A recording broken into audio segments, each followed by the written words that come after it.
सभी लोगों को जय मसीह की गुड मॉर्निंग। आइए हम सभी लोग एक बार जोरदार तालियों को बजाएंगे।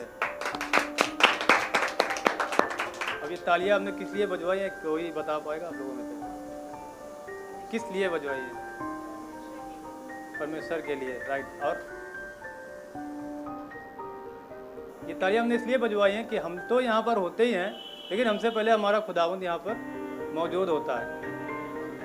और तो हम सब यहाँ पर आए हैं परमेश्वर के भवन में और उसकी उपस्थिति में आए हैं। तो हम सभी को आनंदित होना चाहिए, खुश होना चाहिए, क्योंकि हमारे लिए, हमारे जीवन में ये हमारे लिए एक नया सवेरा है और प्रभु की ओर से ये हमारे जीवन में आया है कि हम उसकी उपस्थिति में, उसके भवन में फिर से अपने प्रिय भाई बहनों जनों से प्रभु ने हमको मिलाया और हम यहाँ पर फिर से आए हैं प्रभु की संगति में, प्रभु के भवन में, उसके वचनों में कुछ सीखने के लिए और आगे बढ़ने के लिए।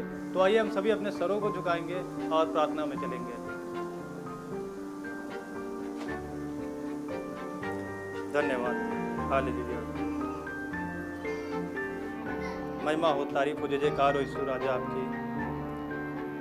जमीन और आसमान को बनाने वाले हमारे महान जीवित सामर्थ्य खुदा, मेरे यीशु राजा, एक बार हम फिर आपके चरणों तले आते हैं मेरे खुदा कि परमेश्वर पिता, आपने हमारे जीवन में एक और दिन जोड़ा। मेरे यीशु जी, हम आपका धन्यवाद देते हैं और मेरे खुदावंत अपने प्रिय भाई बहनों जनों से मिलाया। हम आपका लाखों लाखों बार धन्यवाद देते हैं खुदावंत। मेरे यीशु राजा, हम आपसे विनती प्रार्थना करते हैं परमेश्वर पिता, आज की संगति में, आज के फेलोशिप में मेरे खुदावंत हम सब यहाँ पर इकट्ठा हुए हैं और अपने अपने हृदय को परमेश्वर पिता लेकर आए हैं मेरे खुदावंत, जो परमेश्वर पिता अभी तक भरा नहीं है मेरे खुदावंत। मेरे यीशु राजा, हम सब यहाँ पर अपने खाली हृदय को लेकर आए मेरे खुदावंत। आप उसमें परमेश्वर पिता एक अपना अनमोल वचनों को भरें और परमेश्वर पिता हमसे बोले और बातचीत करें, ताकि परमेश्वर पिता हम आशीषितवान हो और परमेश्वर पिता आपके मार्गों पर चलें। परमेश्वर पिता, आज जो भी वचन होते हैं वो मेरे यीशु राजा अनमोल वचनों को हम आपके हाथों में सौंपते हैं खुदावंद कि परमेश्वर पिता वो वचनों में परमेश्वर पिता आपकी आशीष हो और वचन आपकी ओर से हो मेरे खुदावंद। परमेश्वर पिता, जब हम उन वचनों को सुनते हैं परमेश्वर पिता, सुनकर हम परमेश्वर पिता उन वचनों के बताए हुए मार्गों पर उसका पालन करने वाले बने और आपके स्वर्ग राज्य के वारिस बनने वाले हो सके मेरे खुदावंद। हम आपसे विनती प्रार्थना करते हैं, यहाँ पर बैठे तमाम भाई बहन जनों को हम आपके हाथों में सौंपते हैं परमेश्वर पिता। यहाँ पर जितने लोग आए हुए हैं उनको आशीषित करें और मेरे यीशु राजा, जो भी घरों में हैं, जो रास्तों में हैं, किसी कारणवश नहीं आ पा रहे हैं मेरे खुदावंद, आप परमेश्वर पिता उनको सुरक्षित लेकर आने वाले बने और परमेश्वर पिता कोई भी जन यहाँ से खाली हाथ न जाने पाए मेरे खुदावंद। हम आपसे विनती प्रार्थना करते हैं, यहाँ पर आपकी खिदमत जलाल परमेश्वर पिता बना रहे, हर एक प्रकार के डिस्टर्बेंस की परमेश्वर पिता आप दूर रखें और परमेश्वर पिता जितना भी परमेश्वर पिता यहाँ पर फेलोशिप में होता है सब कुछ आपको ग्रहण योग्य हो मेरे खुदावंत। हम विनती प्रार्थना करते हैं मेरे यीशु राजा, जो भी परमेश्वर पिता यहाँ पर गाया बजाया जाता है सब कुछ आपको ग्रहण योग्य हो और परमेश्वर पिता हम सब धन्य कहलाने वाले बने मेरे यीशु राजा। आपकी महिमा को चाहते हैं खुदा मेरे खुदावंत। आपने मेरी छोटी सी विनती प्रार्थना को सुना मेरे यीशु राजा। छोटी सी विनती प्रार्थना हम आपके मीठे और सामर्थ्य नाम से मांग लेते हैं, सुने और ग्रहण करें, आमीन।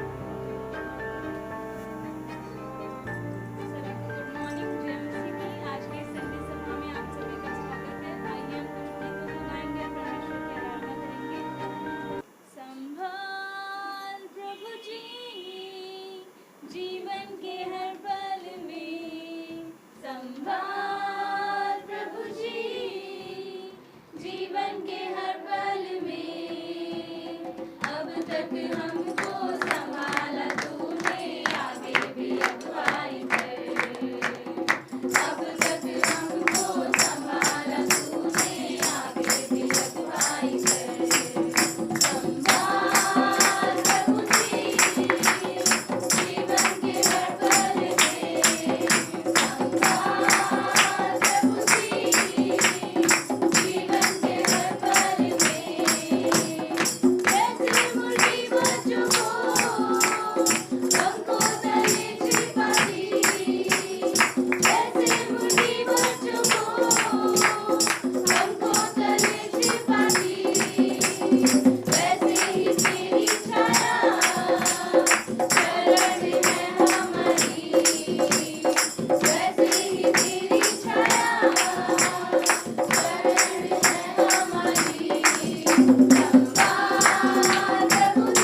हमारे बनाने वाले परमेश्वर।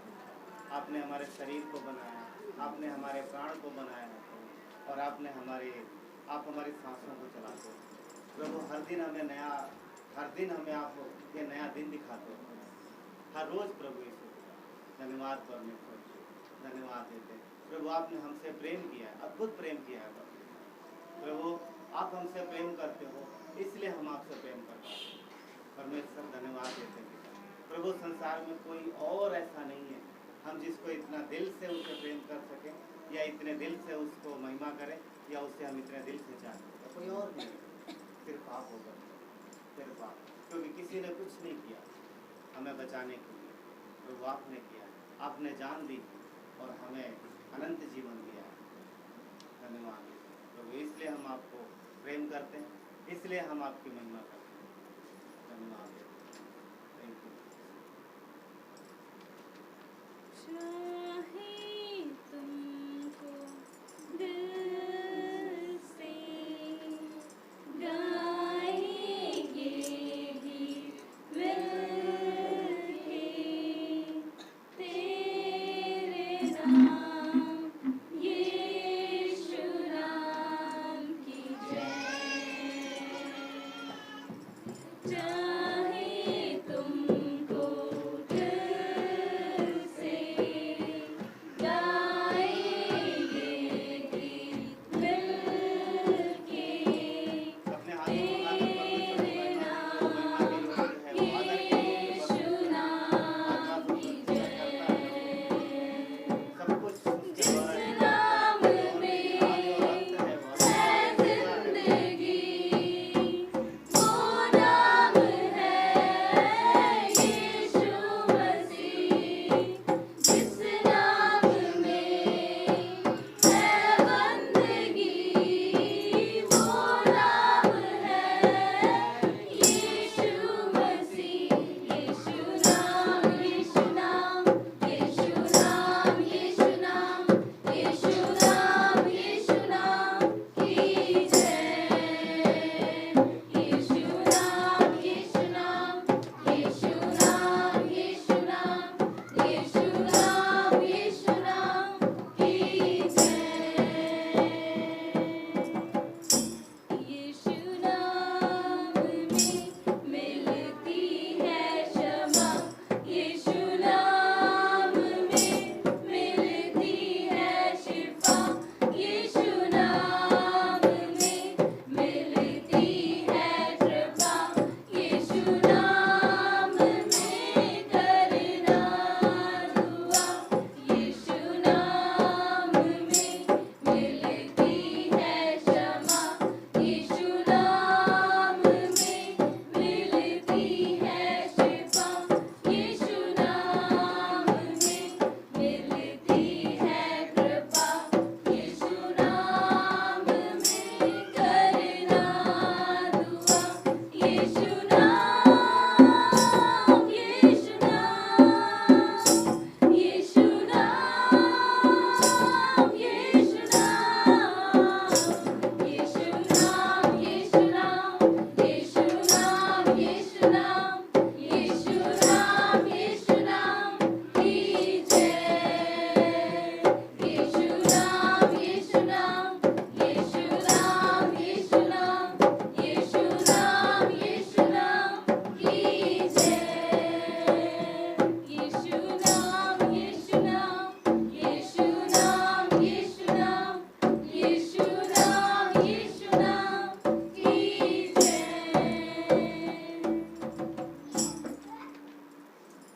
जय जयकार करते परमेश्वर प्रभु, आपके नाम को धन्यवाद प्रभु यीशु। आपका नाम मधुर है परमेश्वर, आपका नाम मीठा है परमेश्वर, क्योंकि आपने हमारे कड़वे जीवन को परमेश्वर मिठास में बदल दिया है प्रभु। हम अपराधों में मरे हुए थे, हमारे पास कोई आशा नहीं थी, आपने हमारे जीवन में आशा दी, हमारे पापों की क्षमा दी परमेश्वर प्रभु। आपने हमें स्वर्ग का अधिकारी बनाया, धन्यवाद प्रभु यीशु। आपके नाम की जय जयकार करते पिता, आपके नाम को ऊंचा उठाते क्योंकि आप महान हो परमेश्वर। आपके जैसा कोई नहीं परमेश्वर। आपने हमारे जीवन के अंधकार को दूर किया है, हमें नई रोशनी दी परमेश्वर, अनंत जीवन दिया है। धन्यवाद प्रभु यीशु। सच में परमेश्वर आपके जैसा दूसरा कोई नहीं, इसलिए हम आपके नाम को ऊंचा उठाते हैं, धन्यवाद देते हैं प्रभु यीशु। धन्यवाद परमेश्वर। Thank you Lord. तुमसा कोई नहीं, तुमसा कहीं नहीं, अब है पूरा यकीन, तुमसा कोई नहीं, तुमसा कोई नहीं,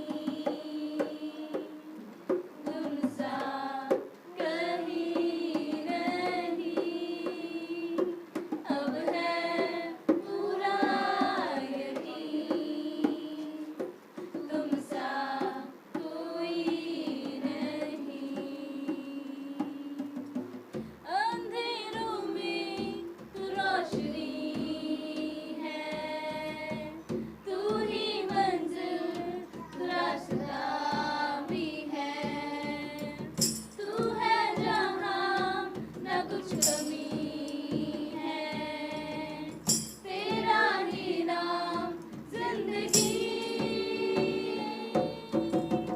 अंधेरों में तू रोशनी है, तू ही मंजिल, तू रास्ता भी है, तू है जहाँ न कुछ कमी है, तेरा ही नाम जिंदगी।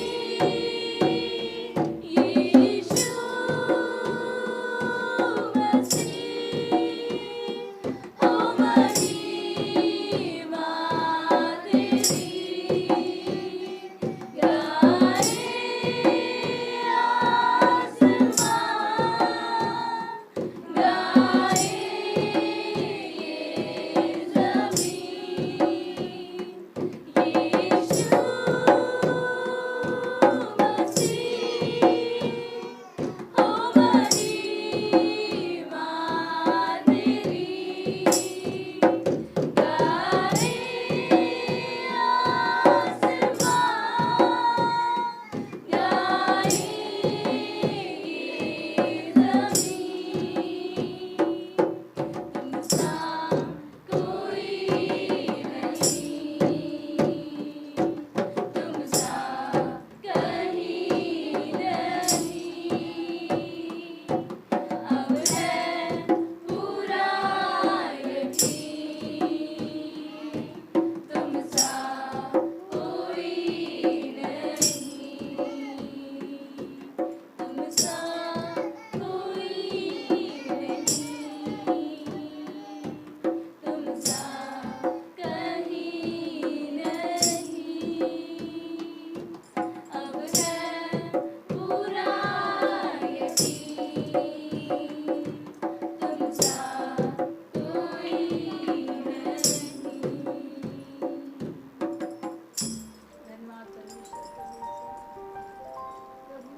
हमेशा उपस्थित रहते हो पिता, उनकी हर एक जरूरत को पूरा करते हो पिता।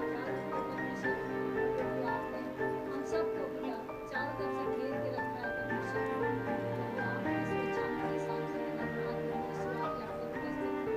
धन्यवाद परमेश्वर आपके उपस्थिति के लिए धन्यवाद करते पिता कि हम पापी मनुष्यों के लिए आपने अपना जीवन दिया और हमारे बीच में आप आकर आपने निवास किया। धन्यवाद परमेश्वर।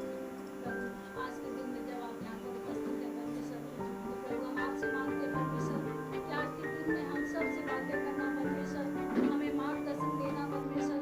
हम सबके जीवन में जो कमियां हैं प्रभु, आज भी हम कई बार बुराइयों में फंस जाते परमेश्वर। प्रभु हमें चीज़ों से बाहर निकालना परमेश्वर।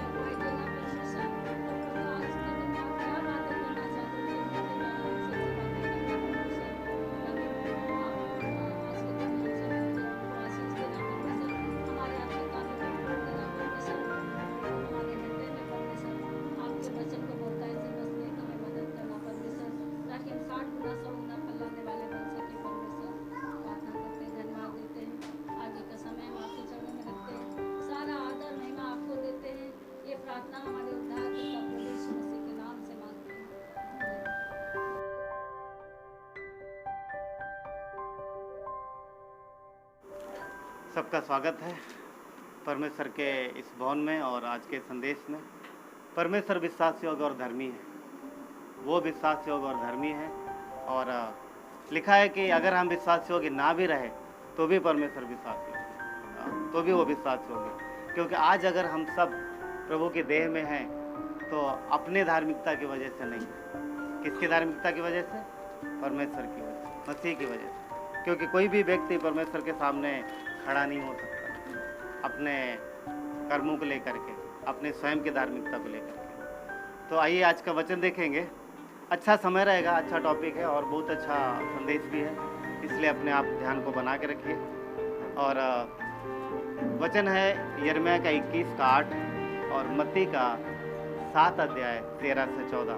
तो कोई 2 पर्सन इन दोनों वचनों को पढ़ सकते हैं। यिर्मयाह का 21 8 कोई पढ़े और मत्ती का 7 13 से 14 कोई पढ़े। यिर्मयाह 21 का 8। इस प्रजा के लोगों से यहोवा यूँ कहता है, देखो मैं तुम्हारे सामने जीवन का मार्ग और मृत्यु का मार्ग भी बताता हूँ। क्या कह रहा वचन? क्या कह रहा? परमेश्वर कह रहा यिर्मयाह के माध्यम से, देखो अपने प्रजा से कहता, देखो मैं तुम्हारे सामने जीवन का और मृत्यु का दोनों मार्ग मैं रखता हूँ। दोनों मार्ग रखता हूँ। परमेश्वर दोनों रास्ते हमारे सामने रखता है। दरअसल मृत्यु का मार्ग परमेश्वर का नहीं, जैसा भी हमने जैसे सुना। मृत्यु किसके द्वारा आई? पाप के द्वारा। और बकाया किसने? शैतान ने। आज्ञा आई, आज्ञा जब आ गई तो उसे मौका मिल गया वो कि आज्ञा तोड़वा देंगे तो पाप हो जाएंगे।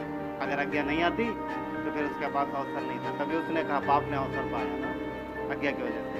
सो परमेश्वर ने जीवन और मृत्यु दोनों मार्ग हमारे सामने रखे हैं।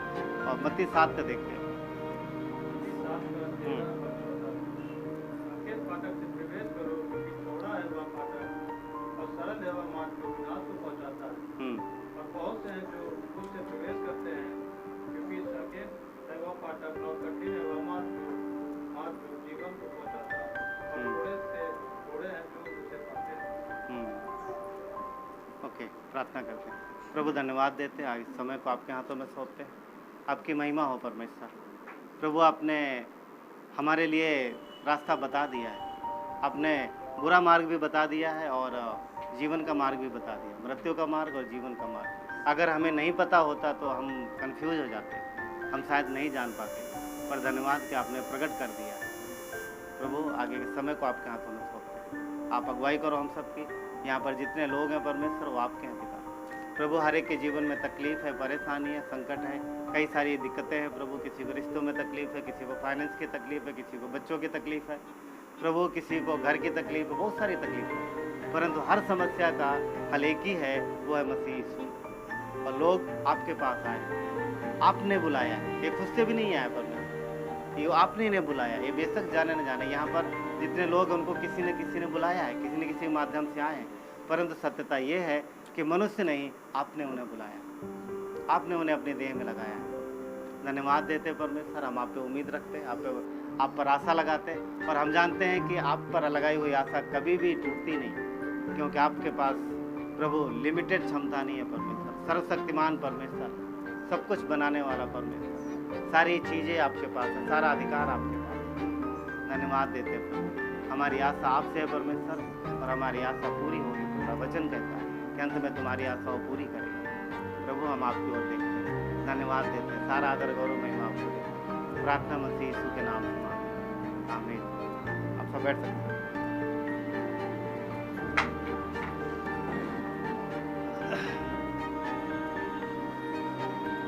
जैसा कि अभी 2 मार्ग के विषय में हमने देखा सुना, तो एक सवाल है इसके पहले कि हम लोग संदेश में आगे बढ़ें, कुछ बातें हम लोग देखते हैं। आपके सामने 2 रास्ते बताए जाए, और एक बहुत कठिन है और एक बड़ा आसान है। एक सिंपल है, फटाफट आप भागते हुए चले जाएंगे। कौन सा चुनना पसंद करेंगे? कौन सा चुनना पसंद करेंगे? कठिन वाला, कठिनाई भरा रास्ता, तकलीफ भरा रास्ता, या फिर आराम से स्मूथ जाएगा ना वो वाला रास्ता? पता है, इस संसार में सबको आराम का रास्ता चाहिए। ऐसा रास्ता मिले जो एकदम स्मूथ जाए, एकदम आराम से जाए। मगर शायद आपने वचन पढ़ा होगा, यीशु ने क्या बोला, जो अपना क्रूस उठाए वो मेरे पीछे आए। मसीही जीवन, विश्वासी जीवन आसान नहीं है, आसान नहीं है। ये सकरा मार्ग है, चौड़ा नहीं है। ये सकरा है मगर इसमें जीवन है। चौड़े मार्ग में आराम से जाएंगे तो जरूर, मगर आगे खाई है और जो उसमें गिरेंगे और कभी निकल नहीं पाएंगे। और वो इसीलिए चौड़ा है। क्यों? क्योंकि चौड़ा नहीं होगा, अगर आरामदायक नहीं होगा तो जाएगा कौन उसमें, इसीलिए वो चौड़ा है। विश्वासी जीवन हमेशा आनंद भरा जीवन नहीं रहेगा। अब पूछो कैसे आनंद भरा जीवन नहीं रहेगा? तो यीशु ने क्या बोला, मैं तुम्हें अपनी सच्ची शांति देता हूँ, क्या झूठ बोला? नहीं, बिल्कुल झूठ नहीं बोला। समझने की बात है। वो क्या है कि विश्वासी जीवन परमेश्वर की इच्छा अनुसार जिया जाता है, ना कि हमारी इच्छा अनुसार। चौड़े रास्ते में आप अपनी मर्जी के अनुसार कर सकते हो, सकरे रास्ते में आप अपनी मर्जी के अनुसार नहीं कर पाओगे। क्यों? क्योंकि वहाँ पर रास्ता सकरा है और सिर्फ आपको जाने भर की जगह है। आपको उधर वो नाचने की या फिर दौड़ने की जगह, दौड़ सकते हैं सकरे रास्ते में, परंतु आप इधर उधर नहीं जा सकते, क्योंकि वो रास्ता जो है परमेश्वर की इच्छा अनुसार जाता है। और जब हम परमेश्वर की इच्छा से बाहर निकलते हैं तो तुरंत हम चौड़ा रास्ता पकड़ लेते हैं। और चौड़ा रास्ता किसकी तरफ जा रहा है?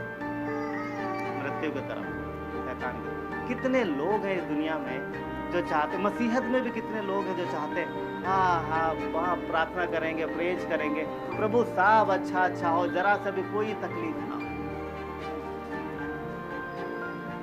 तकलीफ पता कहाँ पर है? तकलीफ परमेश्वर अपने बच्चों को नहीं देता कभी। तकलीफ हमारे जीवन स्टाइल में, हमारे जीवन के जीने के तरीके में। जब हम परमेश्वर की इच्छा से बाहर अपनी मर्जी जहाँ कर चलाना चाहते हैं, वहीं पर भी तकलीफ आएगी। अगर हम प्रभु यीशु के पास आए हैं और हमने अपना जीवन उसको सौंपा है, तो हम जब जीवन सौंपते हैं तो इसका मीनिंग ये होता है कि हम अपनी इच्छा भी उसको सौंप देते हैं। वचन में क्या लिखा है कि मैं घटूं तू बढ़े, या तू घटे मैं बढ़ूं। वचन में क्या कहता है? प्रभु तू बढ़े मैं घटूं। इसका मीनिंग क्या है? क्या आपकी हाइट छोटी हो या फिर वजन घटे? नहीं, वजन घटने के लिए बहुत सारे लोग ना, हाँ प्रभु मेरा वजन घट जाए, मैं थोड़ा और पतला हो जाऊँ। कुछ लोग मोटना, वो मीनिंग नहीं है कि आप पतले हो जाए, आप मोटे हो जाए, आप छोटे हो जाए, वो मीनिंग नहीं है। मीनिंग ये है कि हमारी इच्छा जो बार बार हम अपनी मर्जी का करते हैं, बार बार अपनी इच्छा अनुसार भागते हैं, कभी इधर कभी उधर, तो इन सारी चीज़ों से हट के हम परमेश्वर पर निर्भर होना सीखें और हर चीज़ में कहें प्रभु मेरी इच्छा नहीं, आपकी इच्छा। तो इसको बोलते हैं कि प्रभु मसीह हमारे अंदर बढ़े, मसीह हमारे अंदर बढ़े। और जब हम ये चीज़ें सीख जाते हैं तो पता, ये आनंद का जीवन है, आनंद का जीवन है, ये तकलीफ का जीवन नहीं है। यीशु ने क्रूस पर जान इसलिए नहीं दी कि वो आपको तकलीफ और परेशानियों में लाए, उसने जान इसलिए दी ताकि आपको तकलीफ और परेशानियों से बाहर निकाले। मगर उसके लिए क्या है, उसने क्या बोला? एक वचन था अभी ना, इन्होंने पढ़ा था कि मैं मर गया। गलातियों 2:20 में भी पौलुस ने लिखा है कि मैं क्रूस पे चढ़ाया गया। मीनिंग पता है क्या? क्रूस पर कौन चढ़ा? कौन चढ़ा क्रूस पर? यीशु चढ़ा। तो वो पौलुस क्यों लिख रहा मैं क्रूस पे चढ़ाया गया मसीह के साथ? इसका मीनिंग ये है कि मैंने अपनी इच्छा को एक तरफ रखा है, अपनी इच्छा को एक तरफ किया, अब मसीह की इच्छा को अपने जीवन में स्वीकार लिया। हमारी मर्जी ना हो तो भी हम वो करेंगे जो परमेश्वर चाहे। जब इस तरीके से हम सोचते हैं अपने रोजमर्रा के जीवन में, तब हम प्रभु में बढ़ते हैं। बहुत बार आपके जीवन में ऐसी चीजें होंगी जो आप चाहोगे कि ये ना हो और वही होगा। कई बार हो सकता है, मैं नहीं कर रहा हूँ कल ही हो जाएगा, ऐसा नहीं है, परमेश्वर साथ में, मेरा कहने मतलब ये नहीं, परंतु बहुत बार आप चाहोगे कि ये चीज़ ना हो और अक्सर वो चीज़ होती है। कई बार परमेश्वर आपके प्रार्थनाओं को सुनेगा परंतु उत्तर देर में देगा, तो जानबूझ करके वो उत्तर नहीं देता। क्यों? ताकि हम सीखें और नम्र बने और धीरजवंत बने। क्या लगता है, क्या प्यार करने वाले माता पिता या प्यार करने वाला पिता अपने बच्चों को तकलीफ में देख पाएगा? कभी नहीं। मगर फिर भी ये जो तकलीफ में देख रहा है, तो इसका मीनिंग पता है क्या? कुछ तो है जो चाहता है कि तुम वहां से गुजरो और मजबूत बनो। राइट? दुनिया में हर एक इंसान को पसंद है आसान रास्ता, सबको आसान रास्ता पसंद है। अगर जॉब के आधार पे बात करें तो पता है क्या, 5 बजे जाओ, नहीं 5 बजे आओ लौट के, 10 बजे जाओ और 5 बजे छुट्टी हो जाए, आराम से एसी हॉल में बैठो, ज़्यादा कुछ काम ना, 2-4 जगह इधर उधर करना पसंद। ऐसा जॉब सबको पसंद, बढ़िया अच्छी सैलरी हो, मोटी अच्छी सैलरी हो, ज़्यादा कुछ ना हो ना, और ज़्यादा टेंशन ना हो, ऐसा जॉब सबको पसंद है, ठीक। मगर आप देखो कितने कम लोग होते हैं जो आर्मी की तरफ, हाँ, सैनिक बनने की इच्छा रखते हैं। कितने कम होते, बहुत कम होते, ज़्यादा नहीं होते। क्यों? क्योंकि वहाँ पर क्या है, वहाँ पर कठिन परिश्रम है, और ऐसा एक बोलते हैं कि बहुत ही हार्ड ट्रेनिंग है, बहुत कठिन ट्रेनिंग दी जाती है। हम लोग किसी से बात कर रहे थे एक दिन, किसी से तो बात हो रही थी, पता नहीं कहाँ पर, मुझे याद नहीं आ रहा, तो बोलते हैं लगभग एक सैनिक लगभग सारी चीज़ें मिला के, खाना, हथियार और जो भी चीज़ें होती, ऑलमोस्ट लगभग 50 किलो वजन लगभग 50 किलो वजन लेकर के वो चलता है। हाँ ना, ठीक है। और समझ में वो मानसिया थे शायद, उसके घर में बात करता हूँ ना, मैं भी, पता नहीं, मुझे याद नहीं आ रहा, पर पॉइंट ये है कि लगभग वो 50 किलो लेके चलता है। इधर तो 5 किलो उठाना मुश्किल हो जाता है ना। बच्चों को बोलो ये बाल्टी लेके आओ 10 किलो की, वो भी सीढ़ी चढ़ाना मुश्किल होता है। सिर्फ बच्चों की नहीं, बच्चों की टांग खींचना अच्छी बात नहीं, बड़े लोग भी ऐसे ही है ना। तो इसीलिए कोई सैनिक बनने की ज़्यादा इच्छा नहीं रखते। हाँ, यंगस्टर, कुछ यंग लोग जिनके पास जोश हो, हाँ हम सैनिक बनेंगे, हाँ बनेंगे। मगर पता है, आप सैनिक बनो चाहे न बनो, हाँ, जहाँ बनना आप क्या बोलते हैं कि भारतीय सेना में जाना चाहो न जाना चाहो, आपकी इच्छा है। मगर जिस दिन आप मसीह यीशु में आए, आप मसीह के सैनिक, समझ पा रहे हैं? वो हमें सैनिक के रूप में ही देखता है। तो अब क्या, अब तो 50 किलो वजन उठाना पड़ेगा। अब चाहो न चाहो, आपकी इच्छा हो ना हो, हम सैनिक हैं? नहीं, वैसा नहीं है, वो भार नहीं रखता। यीशु ने क्या बोला? अपना जुआ, आगे कंप्लीट करो, अपना जुआ, हाँ ना, अपना जुआ मुझे दो और मेरा जुआ। परमेश्वर भार नहीं डालता, जो भार हमारे कंधों पर है वो अपने कंधों पर लेता है। समझ पा रहे हैं? बस सिर्फ इतना ही है कि हम अपनी इच्छा को नहीं, मसीह की इच्छा को अपने जीवन में जानना शुरू करें और उसकी इच्छा अनुसार चलना शुरू करें, वो विश्वासी जीवन। परमेश्वर का वचन हमें सैनिक बोलता है, सैनिक। आप देखोगे, पढ़ोगे तो वो सैनिक की उपाधि देता है। इफिसियों के 6:10 में लिखा है, इफिसियों का अध्याय 6 वचन 10 कहता है, निदान प्रभु में उसकी शक्ति के प्रभाव में बलवंत हो जाओ। मसीह यीशु में बोलता है उस शक्ति ना, किसका? परमेश्वर के वचन की शक्ति से बलवंत हो जाओ।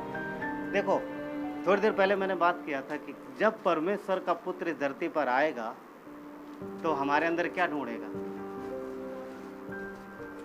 विश्वास। वो ये नहीं देखेगा आपके पास घर कितने हैं, वो ये नहीं देखेगा आपके पास गाड़ियाँ कितनी हैं, आपके पास साड़ियाँ कितनी हैं, आपके पास पैंट कितने, हाँ पैंट शर्ट कितने, आपके पास जेवर कितने, वो ये नहीं देखेगा। वो ये देखेगा विश्वास कितना है। क्या समझा? क्या पता? समझ पा रहे? वो आपके विश्वास को देखेगा कि ये इनके अंदर विश्वास कितना है। परमेश्वर का पुत्र जब धरती पर आएगा क्या ढूंढेगा? विश्वास। और कौन सा विश्वास? वचन पर आधारित यदि विश्वास नहीं है तो अविश्वास की श्रेणी में आता, वो ध्यान रखो। उसको इमोशनल विश्वास नहीं चाहिए, क्योंकि वचन कहता है कि परमेश्वर ने अपने नाम से ज्यादा अपने वचन को महत्व दिया। परमेश्वर ने अपने नाम से ज्यादा किसको महत्व दिया है? अपने वचन को। तो मनुष्य का पुत्र जब धरती पर आएगा तो क्या ढूंढेगा? विश्वास। कैसा विश्वास? वचन पर आधारित। इसी को बोलते हैं कि प्रभु तू बढ़े और मैं घटूं। जब हम उसकी इच्छा को अपने जीवन में लेंगे और अपनी इच्छा से अपनी इच्छा को दूर करेंगे, परमेश्वर की इच्छा के अनुसार चलेंगे, तो हमारा विश्वास, जो हम विश्वास करते हैं, वो प्रकट होगा। एक आदमी विश्वास करता है और एक नहीं करता, कैसे प्रकट होगा? उसके काम के अनुसार, उसके चाल के अनुसार। क्या हम परमेश्वर की इच्छा अनुसार जीवन जीने की कोशिश कर रहे हैं? देखिए, तकलीफ परेशानी फेमिलियर सबके साथ है, वो समस्या नहीं। आप गिरोगे, परमेश्वर उठाएगा, मगर अगर गिरे के गिरे रहे, उठने की कोशिश ही नहीं करोगे तो परमेश्वर कैसे उठाएगा? समझ पा रहे हैं? हर जगह हम विश्वास योग्य नहीं रह पा रहे, परंतु इच्छा करना है, कोशिश करना है, और परमेश्वर हमारी कोशिशों में हमारी ताकत बनेगी। समझ पा रहे हैं? आपकी ताकत बनेगा आपकी कोशिशों में। और कुछ लोग हाथ बांधे बैठे रहेंगे तो परमेश्वर क्या करेगा? हाँ, पतरस जब डूब रहा था तो उसने बोला प्रभु बचाओ, और साथ साथ हाथ भी दिया था। वचन क्या कहता है? यीशु मसीह ने कैसे खींचा उसको? उसका हाथ पकड़ो, बाहर अपनी तरफ खींच ले, राइट? प्रभु बचा। हमें परमेश्वर की पुकारना है और कोशिश करना है हर उस काम में जहाँ पर हम फेल हो रहे हैं। ये हमारे हाथ में। बलवंत बनेंगे हम। क्या बोलता है? बलवंत बनो। इफिसियों का 6:11 क्या कहता है? परमेश्वर के सारे हथियार बांध लो कि तुम शैतान की युक्तियों के सामने स्थिर रहो। ये है सकरा मार्ग। यीशु ने क्या बोला था? किस मार्ग में चलने की आज्ञा दी यीशु मसीह ने? हाँ, किस मार्ग में चलने की आज्ञा दी? कौन सा? चकला वाला, मतलब बड़ा चौड़ा वाला? कौन सा? सकरा। तो सकरा मार्ग ये है कि हमें मसीह की इच्छा अनुसार चलना है, ना कि अपनी इच्छा अनुसार। चौड़े मार्ग वाले उधर देखो ना, क्या गंगा बैराज में जाके देखो, आए दिन खबर आता, कभी इधर पार्टी, कभी उधर, क्या क्या करते रहते हो। कहीं बहुत कुछ होता ना। चौड़ा मार्ग मतलब अपनी इच्छा अनुसार किधर भी जा रहे। मम्मी पापा बोलते जाना मत, ठीक, और शाम रात को चुपचाप निकल जाएंगे उधर बाइक दौड़ा रहे, और कहीं तो कभी कभी खबर आ जाता अखबार। देखिए, मन जो है हमेशा पाप की तरफ भटकाएगा, पाप की तरफ लेके जाएगा। मगर हमें वचन के अनुसार कैसे सीखोगे? कैसे सीखोगे वचन पे चलना? कैसे? कौन बताएगा? कैसे वचन पे चलना हम सीख सकते हैं? बोलो अभी। हाँ, कोई भी जो जिसके मन में बोल सकता है। कैसे आप जो विश्वास रखते हो उस विश्वास को कार्य में कैसे लाओगे? वही सवाल है। किस तरीके से विश्वास में चलना सीखोगे? कैसे प्रभु आपके अंदर बढ़ेगा और आप घटोगे? वेरी गुड, वचन द्वारा। परंतु अपने दैनिक जीवन में कैसे इस्तेमाल करो? प्रार्थना के द्वारा। Very good. और बहुत अच्छा। हाँ, कौन बोल? वापस। मेडिटेशन। गुड, बहुत अच्छा। मेडिटेशन बहुत अच्छा, प्रार्थना बहुत अच्छा पॉइंट है। और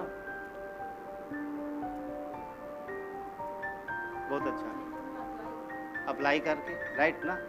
तो यही दो तीन बातें जो बोलेंगे मुख्य हैं। प्रार्थना करना, मेडिटेशन करना कि हम जो कर रहे हैं क्या वो वचन के अनुसार जा रहे हैं। अभी जो कल जो मैंने जीवन बिताया उसमें कितना परमेश्वर की इच्छा अनुसार था और कितना परमेश्वर की इच्छा अनुसार नहीं था, ये तरीका है। और अब जो हम करने जा रहे हैं क्या वो परमेश्वर की इच्छा अनुसार है? क्या जब हम दोस्तों से बातचीत करते तो हमारी बातचीत परमेश्वर की इच्छा अनुसार होती है? क्या जब हम बाहर काम पे रहते हैं तो कितना समय हम परमेश्वर की इच्छा अनुसार और कितना समय परमेश्वर की इच्छा से बाहर?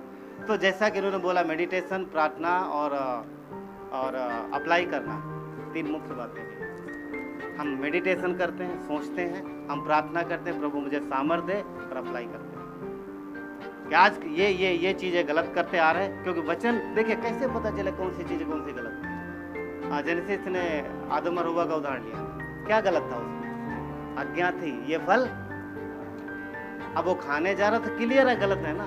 तो वो सेम वही पैटर्न है कि हम काम जो कर रहे हैं क्या वो आज्ञा है करने की? अगर है तो करो, और नहीं है तो फिर पीछे हटो। ये सेम तरीका अप्लाई करना। तो यहाँ पर तब हम क्या होते हैं, फिर हमारा जीवन मसीह में बढ़ता है, वचन में बढ़ता है और हम घटते हैं। और इसी तरीके से जो वचन 11 कहता है कि उसके सारे हथियार बांध लो। तो ऐसे में फिर हमारी आवश्यकता पड़ती है वचन परमेश्वर के हथियारों की आवश्यकता पड़ती है। कितनों को हथियार पता है? एक एक करके बोलो, कोई बोल सकता है? परमेश्वर के हथियार, उद्धार का टोप, वेरी गुड। हाँ, सुसमाचार की जूते, मेल की जूते, राइट। और धार्मिकता की झीलम, और वचन की तलवार, विश्वास की ढाल, वेरी गुड। तो ये सब जरूरत पड़ेगी, ये सब जरूरत पड़ेगी। और इसीलिए थोड़ी देर पहले हमने कहा कि वचन कहता है कि तुम सैनिक हो। अब सैनिक लड़ता है तो लड़ाई किससे? लड़ाई किससे? हाँ, शैतान से ना। लड़ाई सिर्फ, देखिए ध्यान रखना, विश्वासियों की दुश्मनी किसी मनुष्य से नहीं है, सिर्फ शैतान से। वही हमारा दुश्मन और कोई नहीं है। इंसान का दुश्मन नहीं है।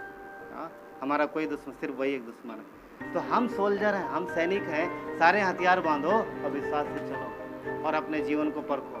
तीन बातें वो लिख सकते हैं जो इन लोगों के द्वारा बोली गई: प्रार्थना, मेडिटेशन और अप्लाई। हाँ, 3 चीज़ें, ठीक है, 3 चीज़ें। आज सैनिक बनना बहुत लोग पसंद करते हैं ना, आज सैनिक बनना। वैसे भी आज तो देखो बीते पीछे समय में जब योजना कुछ बदली गवर्नमेंट ने तो कितना प्रॉब्लम हुआ। यंगस्टर चाहते थे ये चीज़ें ना हो, तो ठीक है गवर्नमेंट जो करती है अपने हिसाब से सही करती है। परंतु पॉइंट ये है कि आज बहुत सारे नवयुवक जो मसीह में उसमें फौज में जाना चाहते हैं, मगर एक समय था कि पकड़ के ले जाया जाता था लोगों को। शायद किसी को याद हो, हाँ, अपने दादाजी से कुछ सुना हो किसी ने, जब इंडियन आर्मी बन रही थी आज़ादी के बाद, तब लोगों को देखते थे कद काटी, वो पढ़ाई लिखाई नहीं देखते थे कुछ भी, वो पढ़ाई लिखाई वगैरह कुछ भी नहीं देखते थे। वो पढ़ाई लिखाई हो तो अच्छी बात है, उस समय ज़रूरत थी, देखता हाँ ठीक ठाक है, चल भाई हाँ तू भी चल इधर जा, सब ले जाते थे। पर कितने लोग, हाँ मुझे याद, मैं छोटा था तो मेरे दादाजी बताते थे, तो उनके साथ के उनको भी लेने के लिए आया, बोल लेता है सब बुला रहे थे वो, तो वो भी छुप गए। तो उनके साथ के 2-3 लोग थे, बच्चे लड़के लोग सब छुप गए, तो बोलते नहीं ले जाएंगे पकड़ के, सिखाएंगे और बाद में लड़ाई होगी मर जाएंगे। तो क्यों उनको सैनिक नहीं बना, हम हल जोत के काम चला लेंगे, घर में खा पी लेंगे ना। पॉइंट क्या बोलने का मेरा, सैनिक बनना आसान तब भी नहीं था और आसान आज भी नहीं है, क्योंकि जो सैनिक बनेगा, परंतु ध्यान रहे सैनिक में और आम इंसान में फ़र्क होता है ना। तो हम मसीह के सैनिक हैं और हमारा कमांडर कौन है? हमारा कमांडर कौन है? यीशु मसीह। हम उसकी आज्ञा अनुसार चलते हैं, उसके पीछे चलते हैं, और जब वो जो वो कहता है वो करते हैं। मिलिट्री वालों का रास्ता चौड़ा रास्ता नहीं होता, उनका सकरा रास्ता होता है। कैसे? क्योंकि उनको उतने कदम ही चलना जितने कदम बोला गया है, और जिधर बोला गया वही करना। जब फायर करने के लिए बोला जाएगा तभी करेंगे, बाकी शांत रहेंगे। पॉइंट मैं बोलने की कोशिश क्या कर रहा हूँ, पॉइंट क्या है कि वो किसकी आज्ञा पर निर्भर रहते हैं? सैनिक किसकी आज्ञा पर निर्भर रहते हैं? अपने ऑफिसर की, कमांडर की। जितना वो बोलेंगे उतना ही करेंगे। परमेश्वर का वचन कहता है कि हम मसीह के सैनिक हैं, तो हमें भी अपने कमांडर की इच्छा को हमेशा फॉलो करना है कि यीशु की क्या मर्जी है, जो काम मैं करने जा रहा हूँ उसमें उसकी क्या मर्जी है, जिस रास्ते पे हम चल रहे हैं, जो हम कर रहे हैं उसमें उसकी क्या मर्जी है। अगर इस तरीके से करते हैं तो आप फिर साहसी काम करोगे। सेना पता फौज लड़ती है और विजय पाती है, और कई बार अद्भुत तरीके से मतलब जंग जीतते हैं वो लोग, अद्भुत तरीके से युद्ध जीता जाता है, और जिसमें देश की बड़ाई होती है और सैनिकों की बड़ाई होती है। कई आपको मिलेंगे वचन में ना, कई सारी चीज़ें मिलेंगी। अगर आप देखो एक युद्ध है जो कि अक्सर लोगों की जबान पे रहता है, किसका? दाऊद और गुलायत। अक्सर देखोगे दाऊद और गुलायत का। क्यों? कोई समानता नहीं है इस लड़ाई में। पहला शमूएल 17 अध्याय में कोई समानता नहीं। पर मुझे एक बात बोलनी है आपको, कोई निकाले पहला शमूएल का 17 अध्याय, पहला शमूएल 17 अध्याय निकालिए और एक वचन पढ़िए।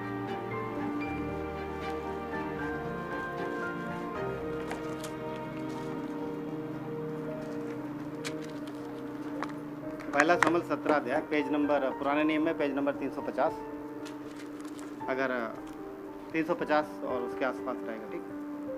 तो पहला शमूएल 17 अध्याय, वचन पढ़िए 11। एक मिनट, चलो कुछ लोग नहीं जानते, उस हिसाब से आप हम लोग चलिए ठीक है, वचन 11 पढ़िए, फिर बाद में बात करते हैं। चलिए, मिला किसी को? नहीं तो मैं पढ़ता हूँ फिर। इस फलिश्ती की इन बातों को सुनकर शाऊल और समस्त इस्राएलियों का मन कच्चा हो गया और वे अत्यंत डर गए। ठीक है, ये गुलायत की बात कर रहा है कि गुलायत की बातों को सुन करके, उसको देख करके, उसके कद काठी को देख करके, उसके डील डॉल को देख करके लिखा है कि साउल और सारे इस्राएलियों का मन कच्चा हो गया और बहुत डर गए। क्या लिखा? वो अत्यंत, पढ़िए क्या लिखा? वो अत्यंत डर गए। किसको देख के डर गए? गुलायत को देख के डर गए। पूरी सेना डर गई, राजा साउल डर गया, इजरायली जो थे सबके सब डर गए। क्यों डर गए भाई? ऐसा क्या था उसके अंदर? वचन कहता वो बहुत बड़ा था, लगभग 10 फीट का था, लगभग 10 फीट उसकी हाइट थी। और वो झेलम, अभी हम लोग बात कर रहे थे ना हथियारों में, झेलम पहनते ना, ऐसा इधर ना जो पहनते, झेलम क्या बोलते हैं? झेलम ना, वो उसका वजन 57 किलो था। वो झेलम का जो वो पहनता था, और भी बहुत सारी चीज़ें उसने पहन रखी थी, टोप भी सब कुछ था उसका। 10 फीट की हाइट थी लगभग करीब। और भाला था उसका, भाले का जो आगे लोहे का हिस्सा होता है ना, भाले में पीछे लकड़ी लगी होती है, आगे लोहे का होता है, वो सिर्फ लोहे वाला हिस्सा सिर्फ 7 किलो का था। भाले का फल बोलते हैं ना, फल, तो लगभग 7 किलो का था। और डंडा लगभग 7.5 ऐसा, नहीं हाँ लगभग ऐसे ही। तो लगभग मान लो कि 7 किलो का। कहने का मतलब ये है कि इतना बड़ा था वो, इतना ताकतवर था, हथियार उसके इतने भारी थे, कोई भी इजरायलियों में से जाने लड़ने की हिम्मत नहीं करता। अच्छा क्यों नहीं लड़ पाए? क्या उसमें बहादुर लोग नहीं थे? मगर क्यों नहीं लड़ पाए? क्योंकि वहां लिखा है साउल, पहले नाम साउल का है। साउल डरा, फिर सेना डरी। कमांडर डर गया ना, राजा ही डर गया, तो फिर पब्लिक कैसे जाएगी? पब्लिक कैसे जाएगी? परंतु यहाँ पर देखो, बात कर रहे थे जैसे युद्ध की, दाऊद आता है। उसके आगे देखो एक चीज और है, एक बात और, एक वचन और पढ़ना है। वचन 16 पढ़िए, 11 के बाद 16 पढ़िए। वह फलिस्ती तो 40 दिन तक सवेरे और सांझ को निकट जाकर खड़ा हुआ करता था। वो फिलिस्ती 40 दिन तक सुबह और शाम रोज जाकर के परमेश्वर की सेना को ललकारता था। तुम में कोई अगर किसी के अंदर हिम्मत है, आओ मुझसे लड़ो। आप पढ़ के देखो, वो कहता तुम सिर्फ मुझे लड़ा दो, तुम में से कोई एक आदमी निकल के आ जाए, हमसे जीत जाए, हम सब हार मान लेंगे। कितने दिन? 40 दिन, सुबह शाम, सुबह शाम, सुबह शाम। 40 दिन थोड़ी नहीं होते, 1 महीना 10 दिन वो रोज आता था। बोलता है नहीं है क्या तुम में कोई इजराइल में वीर नहीं है? कोई भी नहीं है तुम में। 40वें दिन, 40वें दिन दाऊद जाता है अपने लोगों को खाना देने के लिए, अपने भाइयों को खाना देने के लिए। वो जब सुनता, उसके सामने आ जाता है। पर टाइमिंग देखो, परमेश्वर टाइमिंग मिलाया उसी, क्योंकि सुबह आ रहा, शाम को आ रहा, दोपहर में जाता चला आता था खाना देके। समझ रहे हैं? अगर दोपहर में खाना देने जाता, देके आ जाता, क्या फर्क पड़ता? मैं भी सुबह गया, ये जब भी गया है टाइमिंग थी उसकी, और उसके समय उसने ललकारा। तब उसने बोला ये कौन? दाऊद के शब्द सुनो, वहाँ लिखा है ये कौन है जो परमेश्वर की सेना को ललकारा? मैं जाऊंगा लड़ने, पर एक बात मुझे बोलना, सकरा मार्ग है। शैतान हमेशा आपको इस मार्ग में चलने से रोकेगा, हमेशा रोकेगा। पहली रुकावट दाऊद की कहाँ हुई? उसके भाइयों के द्वारा। पढ़ते हैं, पहली रुकावट दाऊद की उसके भाइयों के द्वारा। कहाँ पर है? वचन 28। तब दाऊद उन मनुष्यों से बातें कर रहा था, तब बड़ा भाई, उसका बड़ा भाई एलीयाब सुन रहा था। और एलीयाब दाऊद से बहुत क्रोधित होकर कहने लगा, तू यहाँ क्यों आया है? जंगल में उन थोड़ी सी भेड़ बकरियों को तो किसके पास छोड़ आया? तेरा अभिमान और तेरे मन की बुराई मुझे मालूम है, तू तो लड़ाई देखने के लिए आया। सोचो, उसका बड़ा भाई ऐसा क्यों बोल रहा है? किसे समझ में आ रहा है क्यों बोल रहा है? क्योंकि दाऊद का अभिषेक, समझ पा रहा है? उसको पता है, हाँ उसको पता है कि परमेश्वर ने इसका अभिषेक किया हुआ है, राइट? उसका अभिषेक 16 अध्याय में हो गया है दाऊद का। अब ये बोल रहा है कि तो मुझे मालूम है तेरे अंदर क्या चल रहा मन में, हाँ तो इसीलिए आया, लड़ाई देखने आया। कौन रोक रहा है? क्या उसका भाई रोक रहा है? भाई नहीं रोक रहा। भाई के अंदर जो स्पिरिट है वो काम कर रही। शैतान हमेशा सकरे मार्ग में रोकेगा। अब देखिए यहाँ पर देखो, दाऊद ने ज़्यादा बहस नहीं की, हाँ बोलता ये तो बेकार की बात, मैं तुझे खाना देने आया। और आगे देखो, फिर दूसरों से बातें करने लगा और वो राजा के सामने पहुँच जाता है। और जब राजा के सामने पहुँच जाता है, राजा मतलब साउल के सामने, साउल भी उसको क्या बोलता है? उसका साउल का शब्द सुनो, बड़ा बढ़िया बोलता साउल। देखो वचन 33। अब दाऊद जो है साउल के पास ले जाया जाता है। लोग बोलते हैं कि ये लड़ाई करेगा, उससे लड़ेगा। और साउल उसको देखता है, किसको? दाऊद को। और क्या कहता है? वचन 33 देखो।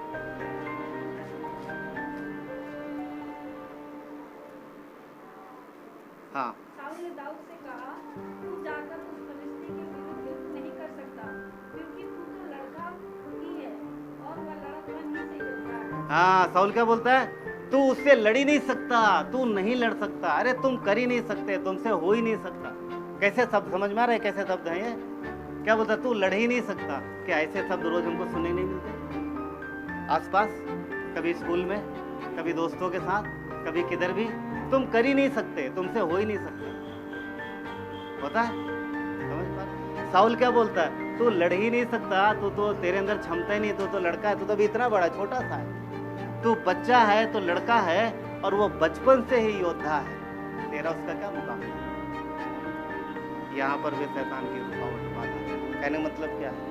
यीशु ने क्या बोला, सकरे मार्ग में प्रवेश करो जो जीवन का मार्ग है, और इस मार्ग में शैतान आपको जाने से रोकेगा। दाऊद को रोका जा रहा है, उसके अंदर जोश है, उसके अंदर अभिलाष, वो लड़ने के लिए तैयार है, मगर रुकावट है, पहले भाइयों के द्वारा, दोबारा राजा के द्वारा, मुख्य आदमी। राजा ने मना कर दिया, नहीं तू जा ही नहीं सकता, मगर उसके अंदर विश्वास मजबूत था, विश्वास था और वो डटा रहा। उसने क्या बोला, आगे के अगर बात सुनोगे तो उसने बोला, शेरों भालू को मैंने मारा, मैं मार दूंगा, परमेश्वर इसे मेरे हाथ में कर देगा। फिर देखो आगे एक बात और है, अच्छा अब तुम जा रहे हो ना, लड़ने जा रहे हो, ठीक है जाओ, एक काम करो, तुम ये सुरक्षा के हथियार, सुरक्षा के सामान पहन लो, मेरा टोप ले लो, मेरा झीलम ले लो। राजा साउल दाऊद को बोलता, तो ऐसे कैसे लड़ने जाएगा, तेरे पास सुरक्षा तो कुछ है ही नहीं, तो ऐसे ही कुर्ता पजामा पहन के चला गया, मुझे नहीं मालूम क्या पहनते थे उसमें, बागा शायद, तो ऐसे ही आ गया, तो ये सब एक काम कर, तो ये सब पहन ले मेरा। उसने अपना सब उतार करके इधर उधर झीलम विलम टेप सब पहना दिया, और दाऊद पहन कैसे तो चलता हूँ, तो हम तो चल ही नहीं पा रहे, लड़ेंगे कैसे? समझ में आ रहा? नहीं समझे? कभी कुछ ऐसे कपड़े पहनो जो बड़े टाइट हो जाते हैं, सर्दियों में एक्चुअली ना, यूपी की ठंडी ना, सर्दी में जब कस के पहन लो तो मुझे याद है जब बच्चों को पहनाते थे हम लोग, तो बाद में अरे ये तो बहुत टाइट हो गया, हाथ वाथ हिलते नहीं थे उनके, इधर भी स्वेटर उधर। और एक बार मानसी छोटी थी, इसके पास एक सूट था, छोटे थे तो जो ऊपर से नीचे तक बंद हो जाता था, जैसे जादू वाला सूट था, बहुत छोटी थी, तो उसको पहना देते थे कई बार। तो मतलब ये है कि जैसे पहले अच्छे से भाग सकते, दौड़ सकते, वैसे कपड़ों में भाग नहीं सकते। फिर तो दाऊद को तो पहना देगा बहुत कुछ, तो वो चलने की कोशिश कर रहा होगा, चल ही नहीं पा रहा, वो लड़ेगा क्या?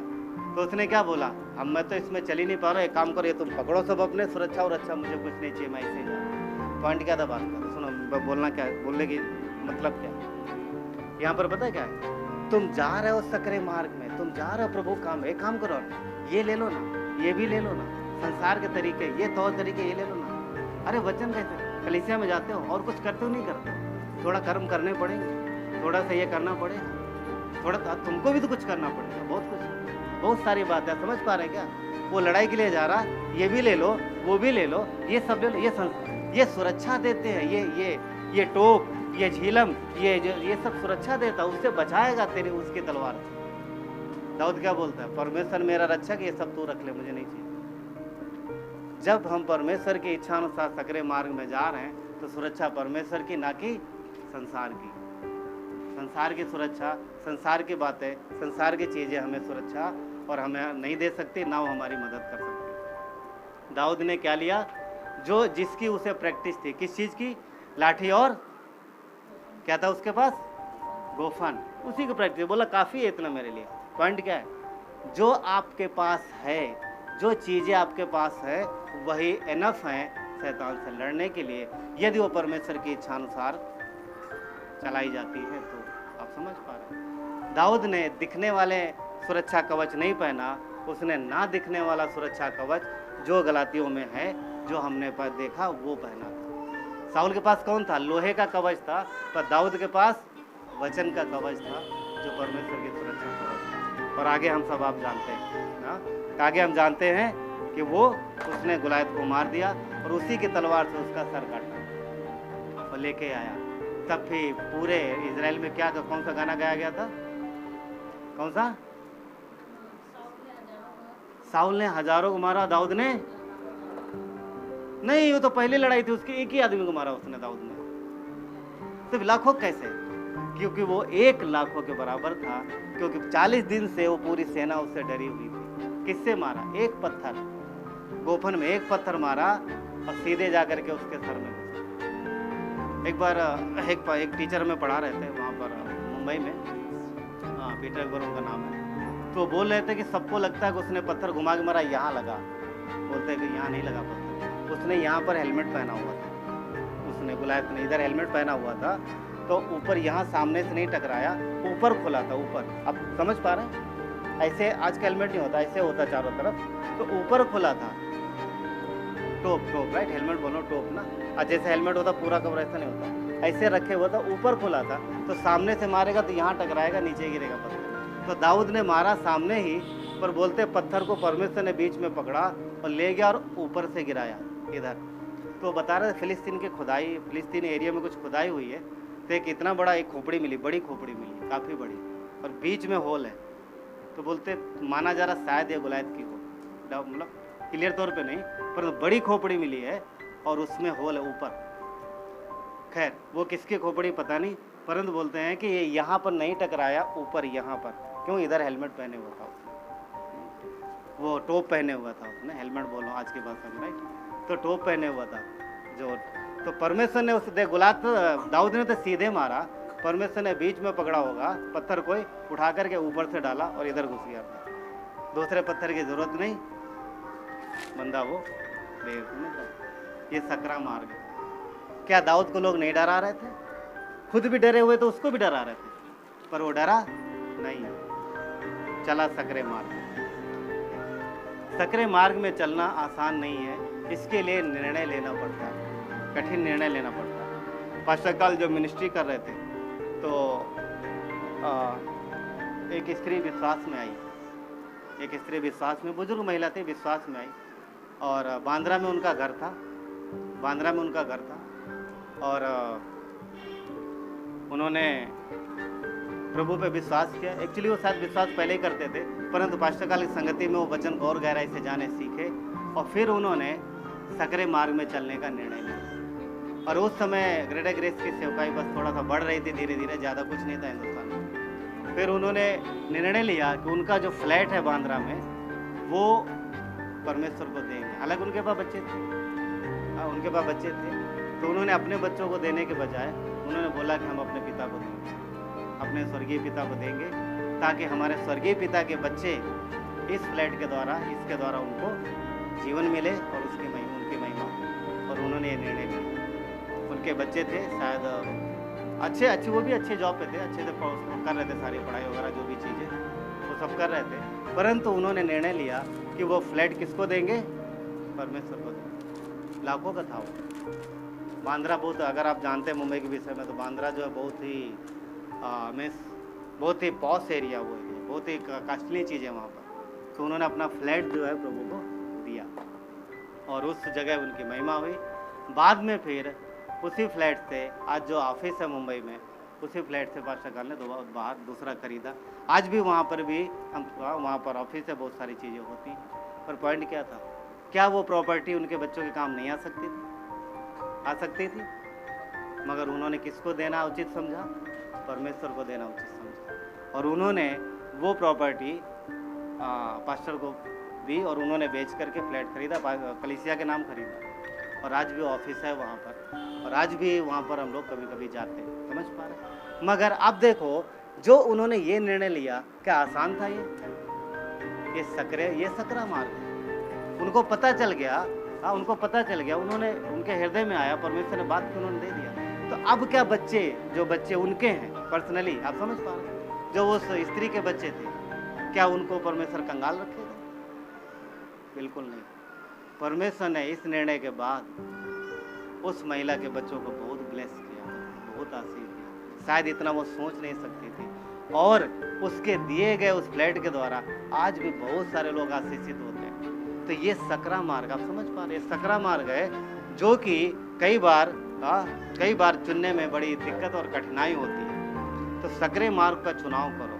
सकरा मार्ग चुनते हैं जो जीवन की ओर जाता है, जो जीवन की ओर जाता है। उसने दिया विश्वास के साथ, तो दो फायदे। आज कलीसिया के द्वारा, उस कलीसिया के द्वारा परमेश्वर के बच्चों को बहुत आशीष मिल रही है, और उसके बच्चों को भी परमेश्वर आशीष दे रहा है। इसीलिए 2 कुरिन्थियों में एक वचन कहता है, 2 कुरिन्थियों 9:6 में, जो थोड़ा बोता है तो थोड़ा काटेगा, और जो अधिक बोता है वो अधिक काटेगा। मीनिंग क्या है? कि हम प्रभु के लिए कितना विश्वास से चलते हैं।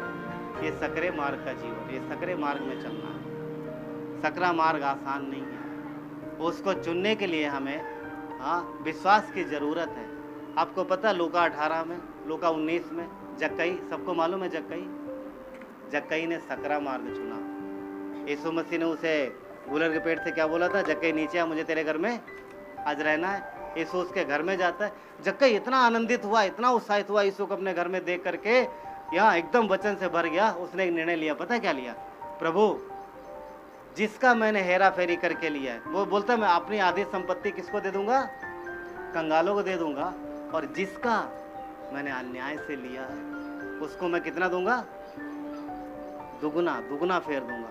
हाँ, वचन 8 कहता है, जक्कई ने खड़े होकर कहा, हे प्रभु, मैं अपनी आधी संपत्ति कंगालों को दे देता हूँ, और यदि किसी का कुछ अन्याय करके लिया है तो उसको चौगुना फेर देता हूँ। राइट, चौगुना फेर, दुगुना ने चौगुना ले, चौगुना फेर दे, 4 गुना फेर दे। ये पता है क्या?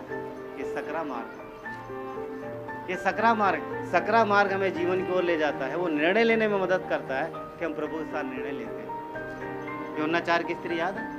यूहन्ना 4 जो कुएं पे पानी भरने गई थी। हाँ, जब उसे पता चला कि ये मसीह है तो वहां रुकी नहीं, अपना घड़ा वहीं छोड़ा। घड़ा भी कीमती था उस समय, महंगा मिलता था। हाँ, घड़ा वहीं छोड़ दी और भाग के कहाँ चली गई? गांव में। और सबको बोले, वो स्त्री जो छुप छुप के आती जाती थी कि कोई मुझे ताने ना मारे, कोई मुझे कहे ना, क्योंकि उसने 5 पतियों से मैरिज करी थी, इस वजह से उसे ताने पड़ते थे। वो डर डर के आती थी पानी भरने। यीशु के मिलने के बाद वो गई और सबका दरवाजा खटका, ये सुनो सुनो, बाहर निकलो बाहर निकलो। डर गायब उसका। क्या बोलती है? जो मैंने किया उसने सब बता दिया। चलो मेरे साथ आओ, देखो कहीं यही मसीह तो नहीं है। थोड़ी देर पहले सोचो, थोड़ी देर पहले जब पानी भरने गई थे, छुप छुपाते गए थे, कोई देख तो नहीं रहा। ऐसा समय चुनती थी ताकि सब लोग घर में रहें। मैं भी दोपहर का समय, सब लोग घर में रहें ताकि कोई ज्यादा मिले ना, कम ताने सुनने पड़े। थोड़ी क्या हुआ वहां कुएं पर? कुछ तो हुआ वहां कुएं पर। अब इसका जीवन बदल गया। अब क्या करे? दरवाजा खटका रही, सुनो, निकलो इधर, निकलो, आओ। वचन कहता वो सबको लेके चली गई और बहुतों ने उद्धार पाया। फरीसी सामरिया की तरफ जाने से कतराते थे। यीशु मसीह 2 दिन रहा वहां पर। आप समझ पा रहे हैं बात को? फरीसी और शास्त्री उस रास्ते से जाते नहीं थे, घूम के जाते थे। यरूशलेम जाना होता तो घूम के जाते थे, वो उस रास्ते से नहीं जाते थे। परंतु यीशु मसीह उस गांव में 2 दिन रुका। क्या चाहिए यीशु को? विश्वास। मनुष्य का पुत्र जब आएगा तो क्या ढूंढेगा वो? कितनी धार्मिकता ये ढूंढेगा, कितने अच्छे वस्त्र पहनते हो ये ढूंढेगा। तुम, मैं फरीसी हूँ, मैं शास्त्री हूँ, मैं ये करता हूँ, मैं वो करता हूँ, क्या वो ढूंढेगा? नहीं, वो विश्वास ढूंढेगा। क्या हमारे अंदर वो विश्वास है? वो 2 दिन रुका वहां पर, 2 दिन। और वचन कहता बहुत सारे लोग बचाए गए। ये सकरा मार्ग, ये सकरा मार्ग, जिस मार्ग पे, चौड़े मार्ग पे चढ़ना बहुत आसान है, सिंपल, आप चल सकते, कोई समस्या नहीं है। क्यों? क्योंकि वहाँ मन मर्जी चलना है, यहाँ मसीह की मर्जी चलना है। और जब हम उसकी ओर इच्छानुसार चलते हैं, वो जीवन को लेके जाता है। कितने सारे लोग उस गांव में चौड़े मार्ग में चल रहे होंगे, किसका नाम है? किसी का नहीं। सकरे मार्ग जब हम चलते हैं, जब चुनाव करते हैं, तब हम जा पाते। तभी उसने बोला कठिन है वो मार्ग जो जीवन को जाता है, और थोड़े ही है उस पर प्रवेश कर पाते हैं। तो सवाल यही है, क्या हमें चौड़े मार्ग में जाना है, या मसीह के लिए अपने आप का इनकार करते हुए उसको ग्रहण करना है और आगे बढ़ना? अगर ऐसा करते हैं तो परमेश्वर आपके जीवन को अद्भुत रीत से बढ़ाएगा, और वह जीवन के मार्ग में बढ़ते हुए आप आनंद जीवन में जाएंगे। एक बात यिर्मयाह में क्या कहा उसने? 21:8 में, देखो मैं तुम्हारे सामने जीवन का मार्ग और मृत्यु का मार्ग, दोनों मार्ग बताता हूँ। अब चुनाव करो, किधर जाओ। मसीह के पीछे जाने का मतलब है खुद का इनकार करना। खुद का इनकार करने का मतलब मरना नहीं है, अपने मैं को, अपने जो पाप भरी अभिलाषाओं को, इनसे बाहर निकलना है, परमेश्वर की इच्छा को, और विश्वास और धीरज से चलते रहना। तब भी जब प्रार्थनाएं पूरी हो रही तब भी, और जब प्रार्थनाएं नहीं सुनी जा रही तब भी। क्यों? किस बात से? आप इमेजिन करो। चलो खत्म करें, इसके पहले एक बात करें। क्यों मैं विश्वास करूं मसीह यीशु पर जब हमारी एक भी प्रार्थना पूरी नहीं हो रही? क्यों मैं चलूं उसके पीछे? एक सवाल है। क्यों मैं चलूं उसके पीछे जब मेरी वो प्रार्थना सुनी नहीं रहा, मेरी प्रार्थना पूरी नहीं हो रही, मेरी एक भी इच्छा पूरी नहीं हो, मैं क्यों चलूं उसके पीछे? क्यों उस पर विश्वास करूं? सुनो ध्यान से, पता क्या, सिर्फ एक बात पर, वो हम आपसे प्यार करता है, वो हमसे आपसे प्यार करता है, और जो प्यार करता है वो कभी भी हमारे आपके जीवन में गलत होने नहीं देगा। अगर प्रार्थना का उत्तर आने में देर हो रही है, इसका मीनिंग यही है कि अभी समय नहीं है। हम इस वजह से नहीं चलते कि हमें सब कुछ अच्छा अच्छा देगा, हम इस वजह से चलते हैं कि वो हमसे प्यार करता है, वो हमारा परमेश्वर है, उसने हमें बचाया है, और वो हमारा पिता है। और पिता कभी भी अपने बच्चों को अच्छी वस्तुओं से वंचित नहीं रखता। ये विश्वास, हाँ, ये विश्वास उस तरीके से नहीं कि एक बच्चे को आईफोन चाहिए था, माता पिता ने नहीं दिलाया तो अपनी किडनी बेच दिए, मुझे आईफोन चाहिए, तुम दिलाओ चाहे न दिलाओ, मेरे पास कुछ भी नहीं, मेरा शरीर अपना मैं किडनी बेचूंगा, अगर खराब हो जाएगा दूसरी बेचेगा तो समझ पाए। अगर आईफोन गिर गया, चोरी हो गया, दोबारा चाहिए, दूसरी किडनी बेचेगा तो क्या होगा? चलाने के लिए कौन रहेगा धरती पर? तो हम मनमानी नहीं करते, हम अपनी इच्छा को जबरदस्त, प्रार्थना हमारे हाथ में करना है, हमारी आवश्यकता प्रभु सामने रखना, परंतु धीरज और विश्वास रखना। प्रभु आपके हाथ, क्यों? वो प्यार करता है कितना ज्यादा। जो वचन, हाँ सोचो, जो मर सकता है वो बाकी चीजें क्यों नहीं दे सकता? उसके लिए जान, उसने जान दी आपके लिए। आप धरती पर किससे इतना ज्यादा प्यार करते हो कि जरूरत पड़ता आप उसके लिए जान दे दो? एक सवाल पूछ रहा हूँ, कोई है धरती पर ऐसा जो आपको इतना महत्वपूर्ण हो आपके लिए कि आप उसके लिए मर जाओ? फिलहाल तो नहीं, ज्यादातर यही उत्तर होगा, नहीं मेरा जीवन प्यारा है। अगर कोई है भी तो सोचो, जिसके लिए आप जान दे सकते हो, आपसे कोई छोटी सी वस्तु मांगे, आप क्या बोलो? नहीं नहीं, मैंने दूंगा। फिर आजकल डायलॉग मारते, भाई तो जान ले ले पर ये चीज नहीं दूंगा, है ना? आजकल ये दोस्तों में होता है, अरे यार तो जान मांग ले पर ये नहीं दूंगा। तो ये खैर अलग, पर पॉइंट पता क्या बोल रहे हैं, ये तो खैर आज की बातें होगी, आज की दोस्ती है ये। पर अगर हम जिसके लिए मर सकते हैं उसके लिए सब कुछ दे सकते हैं। ध्यान रखना, यीशु आपके लिए मरा है, उसने अपना जीवन दिया है। ये धरती की वस्तुएं कुछ भी नहीं है। वचन क्या कहता है कि स्वर्ग, जब तुम बुरे हो करके अपने बच्चों को अच्छी वस्तुएं देना जानते हो, तो क्या तुम्हारा स्वर्गीय पिता जो भला है, जो अच्छा है, वो तुम्हें अच्छी वस्तुएं नहीं देगा? हम चीज़ों के लिए मसीह से प्यार नहीं करते, हम अच्छी वस्तुओं के लिए प्यार नहीं करते, हम इसलिए प्यार करते हैं कि वो हमारा परमेश्वर है और वो हमसे प्यार करता है और हमारे जीवन के लिए उसने अपना जीवन दिया है, इसलिए हम उसके पीछे चलते हैं। तो जब हम उसके पीछे चलते हैं तो वचन मत्ती का 6:33 क्या कहता है? सारी वस्तुएं जो तुम्हें चाहिए वो जोड़ दी जाएंगी, परंतु क्या तुम उस मार्ग में चल रहे हो?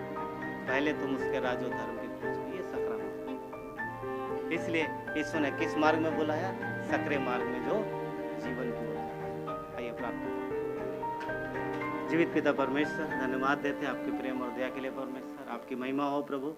धन्यवाद देते हैं प्रभु कि आपने हमें बचाने के लिए प्रभु आपने हमारे लिए अपनी जान दी है। वचन कहता है जो जान दे सकता है वो बाकी चीजें क्यों नहीं दे सकता? प्रभु हम आपसे प्रेम सिर्फ इसलिए नहीं करते कि आप हमारे धरती की जरूरतें पूरी करते हो, आप हमें चंगाई देते हो, आप हमारे जीवन में अद्भुत काम करते हो, सिर्फ इसीलिए नहीं, पर हम इसलिए आपसे प्रेम करते हैं क्योंकि आप हमसे प्रेम करते हो। आपने हमें बचाने के लिए अपने आप को दिया। धन्यवाद परमेश्वर, इतना प्रेम कोई दुनिया में नहीं है। धन्यवाद। हम इसलिए आपकी इच्छा मानते, आपकी इच्छा को मानते हैं कि आपकी इच्छा हमारे लिए भली है। धन्यवाद प्रभु, धन्यवाद प्रभु कि आपने हमें ये रास्ता दिखाया, ये मार्ग दिखाया जो सकरा है परंतु आगे चौड़ा हो जाता है, जो जीवन को जाता है, परंतु चौड़ा मार्ग जो संसार का है अभी चौड़ा है पर आगे बंद है, वो नरक की ओर जाए, मृत्यु की ओर जाए। पिता धन्यवाद, आपकी महिमा हो परमेश्वर। धन्यवाद हमारे लिए कष्ट उठाने के लिए, धन्यवाद हमारे लिए क्रूस पर मरने के लिए, धन्यवाद हमें बचाने के लिए। थैंक यू पिता, धन्यवाद देते हैं। सारा आदर गौरव महिमा आपको देते हैं। प्रार्थना विनती उद्धार करता मसीह यीशु के नाम से।